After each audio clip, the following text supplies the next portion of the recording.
سورہ صاد میں ایک واقعہ ذکر کیا گیا کہ حضرت سلیمان علیہ السلام کے لیے جہاد کے لیے گھوڑے پیش کیے گئے، بہت تیز رفتار تھے، بہت تعداد میں تھے اور بہت خوبصورت اور بڑے اصلی نسلی قسم کے گھوڑے تھے۔ حضرت سلیمان علیہ السلام ان کو دیکھتے رہے۔ ایک روایت کے مطابق، تفسیری روایات میں ایک روایت کے مطابق حضرت سلیمان علیہ السلام کی ایک نماز غالباً عصر کی وہ فوت ہو گئی۔ حضرت سلیمان علیہ السلام کے اس کے اوپر غم ہوا، ان کو دوبارہ بلایا گھوڑوں کو اور کہا کہ دیکھو میری عبادت تمہاری وجہ سے جو ہے یہ گئی ہے۔ حضرت سلیمان علیہ السلام نے ان گھوڑوں کو ذبح کروا دیا۔ مفسرین لکھتے ہیں کہ ان کی شریعت میں غالباً گھوڑے کھانا جائز تھا، قربانی ان کی جائز تھی۔ تو جس طرح کوئی بکرا قربان کر دے، اسی طرح انہوں نے سارے وہ گھوڑے اللہ کے راستے میں قربان کیے۔ یہاں سے بعض نکات مفسرین نے لکھے اور صوفیاء نے لکھے ہیں کہ انسان سے اگر کوئی غفلت ہو جائے کہیں پہ، تو اپنے آپ کو ٹھیک کرنے کے لیے انسان اپنے نفس کو کوئی سزا دے۔ مثلا فجر کی نماز قضا ہو گئی، یا موبائل کے اوپر کوئی غلط چیز دیکھ لی، گناہ ہو گیا کسی قسم کا۔ اب انسان کو چاہیے کہ یہ اپنے نفس کو سزا دے، اپنی اصلاح کی فکر کرے، ایسا نہ ہو کہ بڑی سزا اس کو قبر یا قیامت کے دن اٹھانی پڑے۔ اس کے لیے ہمیں فکر کرنی چاہیے۔ اس کے طریقہ یہ ہوتا ہے، ایک آدمی سے فجر کی عادت اس کی نہیں بن رہی ہے، وہ فجر کے لیے اٹھنا چاہتا ہے یا کوئی اور گناہ چھوڑنا چاہتا ہے، نہیں چھوٹ رہا، اب اپنے نفس کی اصلاح کے لیے اپنے اوپر کوئی سزا ڈالے۔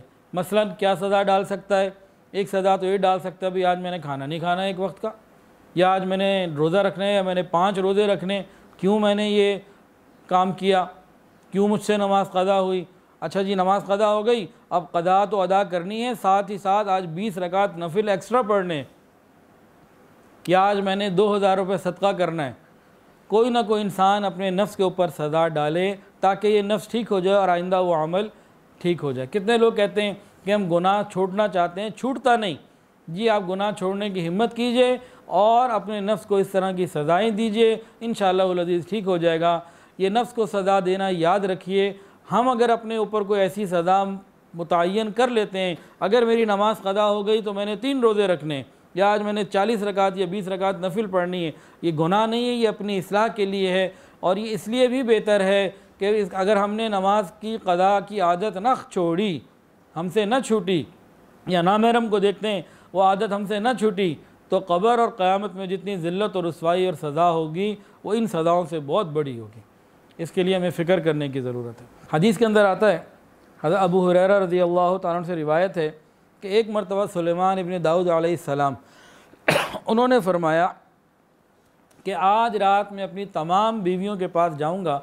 اس روایت میں 70 کی تعداد بیویوں کی لکھی ہے اور کہیں کم زیادہ بھی ہے، کہ سب کے پاس میں جاؤں گا اور ہر ایک سے ملاقات کروں گا، اور ہر ایک سے اللہ تعالیٰ مجھے ایک ایسا بیٹا دیں گے جو خوب جوان ہوگا اور کفار کے مقابلے میں جہاد کرے گا، اللہ کے راستے میں جہاد کرے گا۔ حضرت سلیمان علیہ السلام نے یہ بات تو فرمائی لیکن انشاءاللہ نہیں کہا۔ سب سے ملاقات بھی ہوئی اور کسی کے ہاں کوئی بچہ پیدا نہ ہوا سوائے ایک کے، اور وہ بھی ناقص تھا، نامکمل تھا، اور اس کا ایک پہلو پور نہیں تھا موجود۔ نبی علیہ السلام نے ارشاد فرمایا کہ جس وقت سلیمان علیہ السلام نے وہ بات فرمائی تھی کہ آج میں اپنی تمام بیویوں کے پاس جاؤں گا اور ایک ایک بچہ ایسا مجھے ملے گا کہ جو جہاد کرنے والا ہوگا اللہ کے راستے میں، یہ انشاءاللہ بھی ساتھ کہہ دیتے تو لازمی اللہ تعالیٰ کر دیتے، چونکہ انہوں نے انشاءاللہ نہیں کہا، اس وجہ سے یہ ان کی بات پوری نہ ہو سکی۔ تو یہاں سے ہمیں معلوم ہوتا ہے کہ ہم اپنے معاملات میں، بات چیت میں، ہم انشاءاللہ کے لفظ کو اپنی زبان پر لے کر آئیں۔ انشاءاللہ کل میں دکان جاؤں گا، انشاءاللہ میں تہجد کی نماز ادا کروں گا، انشاءاللہ تعالیٰ میں یہ کام کروں گا، انشاءاللہ تعالیٰ اللہ کرے کہ مجھے اور آپ کو اس کی توفیق ملے اور ہم اپنے کاموں میں اس بات کو لے کے آنے والے بنیں تاکہ اللہ تعالیٰ کی مدد ہمارے ساتھ شامل حال ہو جائے۔ حضرت سلیمان علیہ السلام کا یہ واقعہ کتنا اہم ہے کہ ہمیں اس لفظ انشاءاللہ کا مطلب ہے اگر اللہ نے چاہا، اس کو اللہ کی چاہت کو اور اللہ کی بڑائی کے اس بول کو ہم اپنے ہر معاملے میں شامل رکھیں تو اس میں ہمارے لیے خیر ہی خیر ہے۔ ویڈیو کے نیچے سبسکرائب کے بٹن پہ کلک کریں، بیل کے آئیکن پہ کلک کیجئے تاکہ ہر نئی ویڈیو کی نوٹیفیکیشن آپ کو مل جائے۔